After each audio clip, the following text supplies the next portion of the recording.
दिव्य तेज दिनकर सम ऊर्जित, जीवंत जोश सरल सौम्य सितारे, बिरल विभूति वेदांत विशारद, स्वामी विवेकानंद जी हमारे, स्वामी विवेकानंद जी हमारे।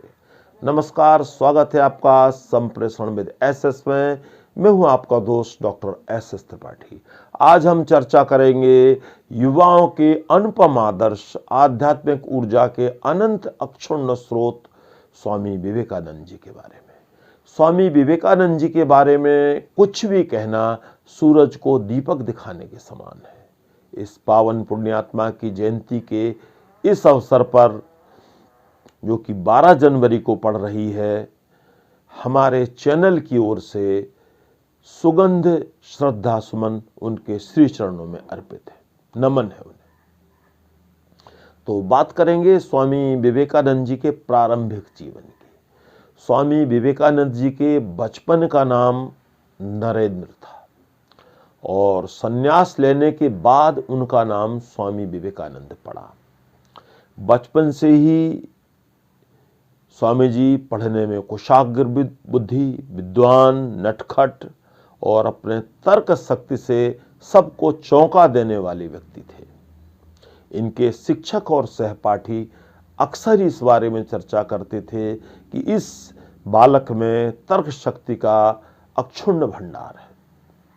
लेकिन पिता और बहन की असमय मृत्यु के बाद बालक नरेंद्र को अचानक ही घर की बहुत सारी जिम्मेवारियां उठानी पड़ी और उसके बाद इनका जीवन अनेक कठिनाइयों में फंसता चला गया। लेकिन इसके बावजूद भी इन्होंने ना तो पढ़ाई छोड़ी और ना ही पठन पाठन और ना ही संस्कार। अपनी कम उम्र में ही इन्होंने वेद, उपनिषद, पुराण, गीता, कुरान, बाइबिल जैसे सभी धर्मों के ग्रंथों का भली प्रकार अध्ययन कर लिया था। इसके पश्चात स्वामी विवेकानंद जी श्री रामकृष्ण परमहंस जी के संपर्क में आए और उनके बड़े ही घनिष्ठ शिष्य बन गए। परमहंस जी की भी कृपा स्वामी विवेकानंद जी पर अपार अथाह रही और उन्होंने स्वामी जी के व्यक्तित्व को और अधिक निखारा। स्वामी विवेकानंद जी ने अपने गुरु परमहंस जी की बीमारी के दिनों में बड़ी अपार अथाह सेवा की, जो शायद कोई पुत्र भी नहीं कर सकता था, इतनी सेवा करी। लेकिन इसके बावजूद भी परमहंस जी परलोक गमन कर गए।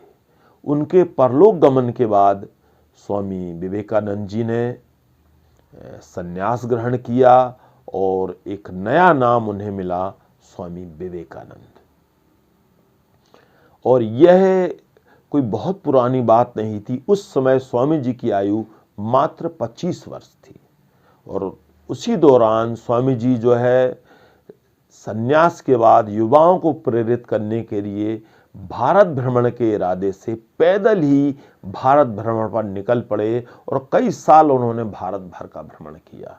उन्होंने भारत की अज्ञानता, अशिक्षा, भेदभाव, अंधविश्वास, आडंबर, कुरीतियों के निराकरण के लिए प्रयास किए, युवाओं को जागृत किया और इन्हें काफी हद तक सफलता भी मिली। इसी बीच विश्व धर्म सम्मेलन शिकागो, जो अमेरिका में होना था, उसके लिए उन्हें निमंत्रण मिला। तो पूरे देश के लोग चाहते थे कि स्वामी जी अमेरिका जाएं और सनातन धर्म का प्रतिनिधित्व कर लोगों को सनातन धर्म के बारे में बताएं, विश्व में सनातन धर्म की ध्वज पताका फहराएं। तो इसके पीछे एक रोचक कथा है। जब स्वामी जी को आमंत्रण मिला विदेश जाने का, तो स्वामी जी ने परमहंस जी की धर्मपत्नी शारदा माई से अनुमति लेने का निश्चय किया। वो शारदा माई के पास गए और बोले, माई, मैं जो है अमेरिका जाना चाहता हूँ शिकागो सम्मेलन में भाग लेने के लिए, मैं जाऊं या ना जाऊं? तो शारदा माई ने कहा, अगर मैं नहीं कहूंगी तो क्या नहीं जाओगे? तो स्वामी जी चुप रहे। तो शारदा माई ने कहा, ऐसा है, कल आना, कल मैं बताऊंगी कि तुम्हें जाना है या नहीं जाना है। तो अगले दिन निर्धारित समय पर स्वामी जी पहुंच गए। शारदा माई उस समय किचन में कुछ काम कर रही थीं खाना वगैरह बना रही थी, तो उन्होंने पहुंच गए विवेकानंद जी, उनके चरण स्पर्श किए और पास खड़े हो गए। तो शारदा माई ने कहा कि नरेंद्र वो चाकू उठा के देना। तो इन्होंने चाकू उठा के दिया और शारदा माई सब्जी काटनी थी, सब्जी काटने लगी। और उन्होंने सब्जी काटते ही काटते इन्हें आदेश दिया कि नरेंद्र आप अमेरिका जा सकते हो। तो इस पर स्वामी जी ने आश्चर्य से कहा, बस माई इतने के लिए ही बुलाया था मुझे? बोले नहीं रे, मैं ये जानना चाहती थी कि तू मुझे चाकू कैसे देता है। तूने नोक अपनी तरफ रखी और लकड़ी का मुट्ठा मेरी तरफ रखा। यह देखकर मैं समझ गई कि मेरा विवेकानंद कहीं भी जाए, कहीं भी रहे, समाज का भला ही करेगा, वो समाज का अहित कभी नहीं कर सकता। इसलिए मैंने तुझे जाने की आज्ञा दी, जा और अपनी तैयारी कर। उसके बाद स्वामी जी आज्ञा लेकर शिकागो के लिए चल पड़े। तो आगे की बात हम करेंगे एक छोटे से विराम के बाद।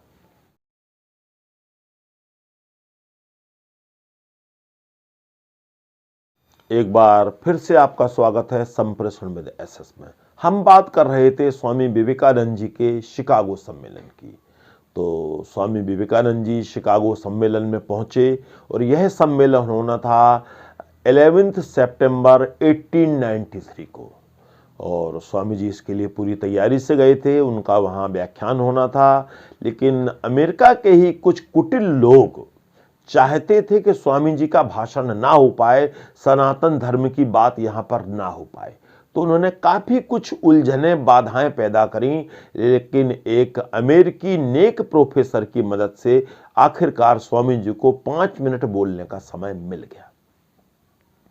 और यही वो समय था, यही वो भाषण था जिस भाषण ने पूरे विश्व का दिल जीत लिया। और स्वामी जी रातों रात प्रसिद्धि के सर्वोच्च शिखर पर जा पहुंचे। स्वामी जी ने जब अपना भाषण शुरू किया तो उनकी पहली पंक्तियां थीं, मेरे अमेरिकी भाइयों और बहनों। यह सुनते ही तालियों की गूंज काफी देर तक हॉल में गूंजती रही। और उसके बाद फिर विवेकानंद जी ने जब बोलना शुरू किया तो उन्होंने जो है सनातन धर्म, वेद, वेदांत, गीता, इस सब के बारे में बहुत कुछ लोगों को बताया। और उन्होंने बताया कि सबसे बड़ी बात है आत्मानुभूति, खुद को जानना। और युवाओं से कहा उठो, जागो, और जब तक लक्ष्य प्राप्त ना हो तब तक कार्य करते रहो। और उन्होंने वहीं पर कहा, सभी धर्मों की इज्जत की बात की और मानवता को सबसे बड़ा धर्म बताया। और लोगों से कहा ईश्वर सबके बीच है और वो एक है। उन्होंने वहीं पर युवाओं को संगठन और एकता के लिए प्रेरित किया। और आप इस भाषण का असर देखिए कि उसके बाद अमेरिका वालों के विशेष आग्रह पर स्वामी जी 3 वर्ष तक अमेरिका में रहे और वहां अध्ययन अध्यापन करते रहे और वहां के युवाओं को सतपथ की ओर प्रेरित किया, उनमें अच्छे संस्कार जागृत करने का प्रयास किया, भारतीय परंपराओं से उन्हें अवगत कराया। और 3 वर्ष तक स्वामी जी वहां कार्य करते रहे। लेकिन मृत्यु के 2 वर्ष पूर्व स्वामी जी भारत लौट आए और जो है यहां आकर उन्होंने युवाओं को देश प्रेम और आजादी के लिए प्रेरित किया, जागृत किया कि वो आजादी की लड़ाई में भाग लें, देश को आजाद करवाने के लिए कार्य करें। इससे युवा प्रेरित हुए और काफी सारे युवा आजादी की लड़ाई में भाग लेने के लिए चल पड़े। तभी अचानक वो दुखद दिन आ पहुंचा, 4 जुलाई 1902, 4 जुलाई 1902, जब केवल 39 ईयर्स में, 39 वर्ष की अवस्था में अचानक ही यह प्रेरक पुंज अस्त हो गया और स्वामी विवेकानंद जी का परलोक गमन हो गया। लेकिन स्वामी विवेकानंद जी आज भी हमारे बीच हैं और मैं आपसे उनके जीवन की 2 महत्वपूर्ण घटनाएं जो है साझा करना चाहूंगा, जिन्होंने विवेकानंद जी को और अधिक महान बना दिया। क्योंकि विवेकानंद जी सन्यासी थे और जीवन भर महिलाओं का बहुत सम्मान करते रहे।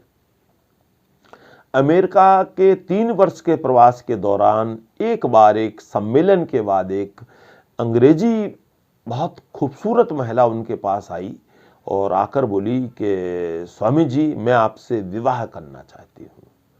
तो स्वामी जी ने कहा कि मैं तो सन्यासी हूँ, मैं तो विवाह कर नहीं सकता, लेकिन मैं ये जानना चाहता हूँ आप मुझसे ही विवाह क्यों करना चाहती हैं?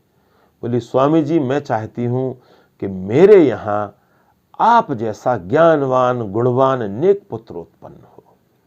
तो स्वामी जी ने कहा कि आप मुझे ही अपना पुत्र क्यों नहीं मान लेती हैं?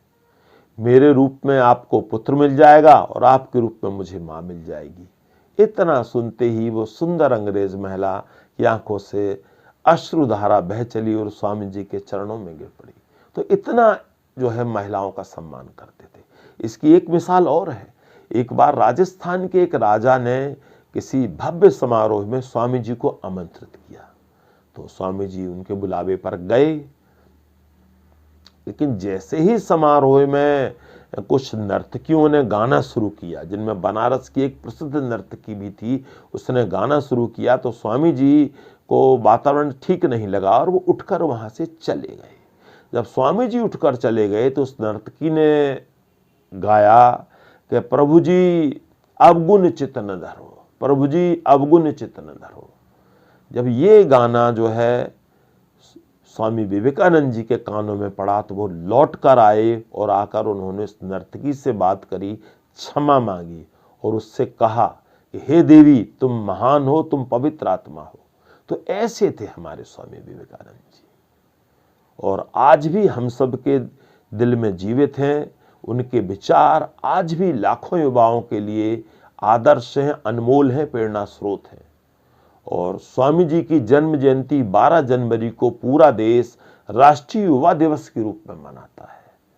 तो हम यही कहेंगे कि सभी युवाओं को संकल्प लेना चाहिए कि अपने लक्ष्य के प्रति सजग रहें, देश की उन्नति में सहयोग करें और स्वामी जी के बताए हुए मार्ग पर चलने का प्रयास करें। यही स्वामी जी के लिए सच्ची श्रद्धांजलि होगी, सच्ची श्रद्धा होगी और उनके प्रति हमारा सच्चा नमन होगा।